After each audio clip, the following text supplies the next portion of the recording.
Sadiq.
I can test you from here. I can take you to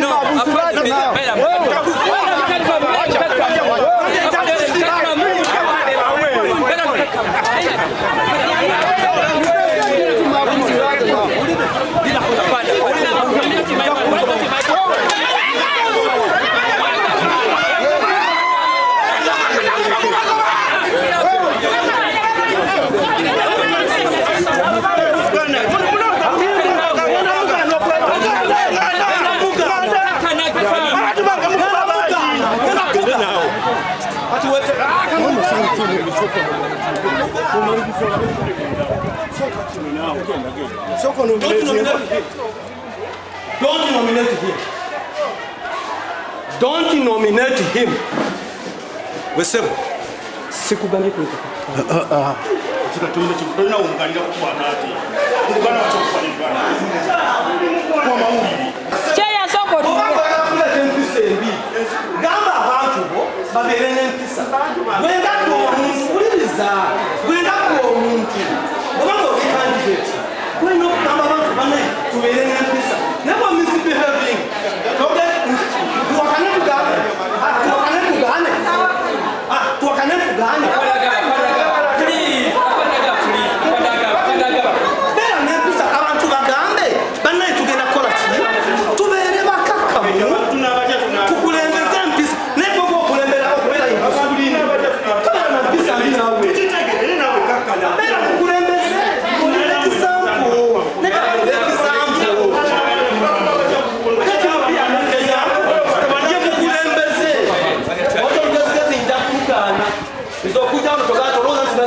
Because of me.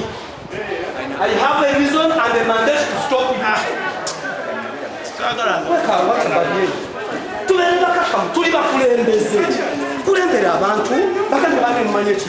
Omusirikale tebateze bantu we bakoma.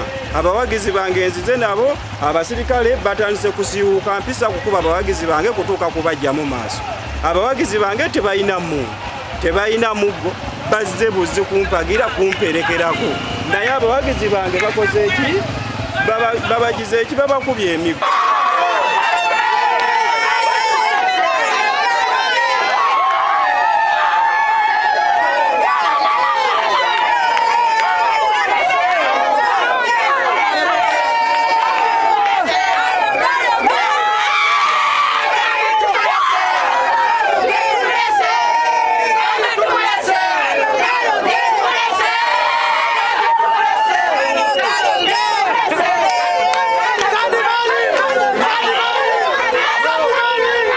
Zebike ngambadde mukulembeze wavuka emyaka 10 ku kyalo kyensaba okuweereza nga ssentebe waakyo kadi ya NRM munange yampeereddwa ng'ennaku z'omwezi 11 omwezi guno gwennyini gwe tulimu oluvannyuma lwa candidate eyali yatukumira kaadi okubeera nti akyalina obuvunaanyizibwa obulala obwa gavumenti era ye yatukwasiza obuvunaanyizibwa okuba nga tugenda mu lutabaalo. Kwabaddemu okuteesa eri bakama bange mu kibiina era omulimu guli smart, tewali wa complaininga ku kaadi. Biki byogenda abantu bakuteekemu batyo bwesi biki byogenda okubakolera? Abantu ekitundu kyaffe si kyalo nnyo ate si kibuga. Abantu si omanyi Gombolole ne yanama mukama waffe mwami Mutibwa Dickson gyatwala erimu emiruka egisingamu abantu abangi ng'ogumu ku gwe Kasenge ate n'ebyalo nga biri mu kusuumuka kudda mu kibuga. So enkulaakulana yaffe gye tujja nayo yene enkulaakulana egenda oyamba ku muntu sekinoomu kyovula programs za gavumenti nga PDM tugenda ziteekako eriiso jjogi tulabe nti at least buli maka gaganyirwa mu nteekateeka za gavumenti nga za kyenkanyi.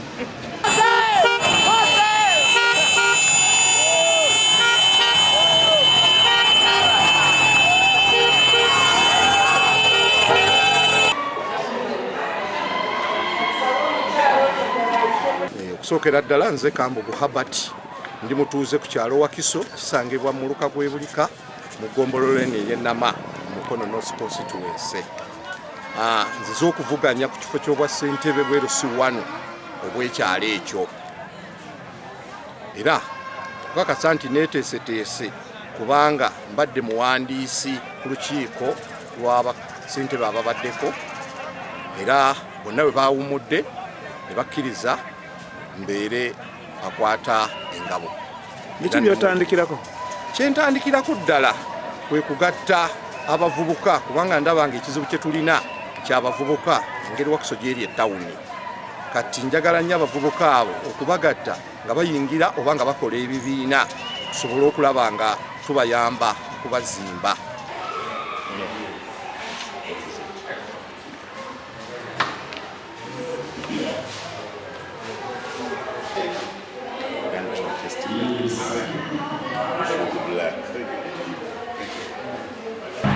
My name is Akol Charles. I'm a resident of Nsambu village and today I've been duly nominated as a candidate to contest for the position of the chairman LC1. Our village has a lot of issues, but a number of issues start from governance issues. We are not coming in an empty plate. We have already done some things on the ground. And it's the reason why the people of Nsambu decided to pick me as their candidate. One, we had a dysfunctional LC1 office. And we realized that if we have a dysfunctional LC1 office, we are disconnected from the mainstream administration.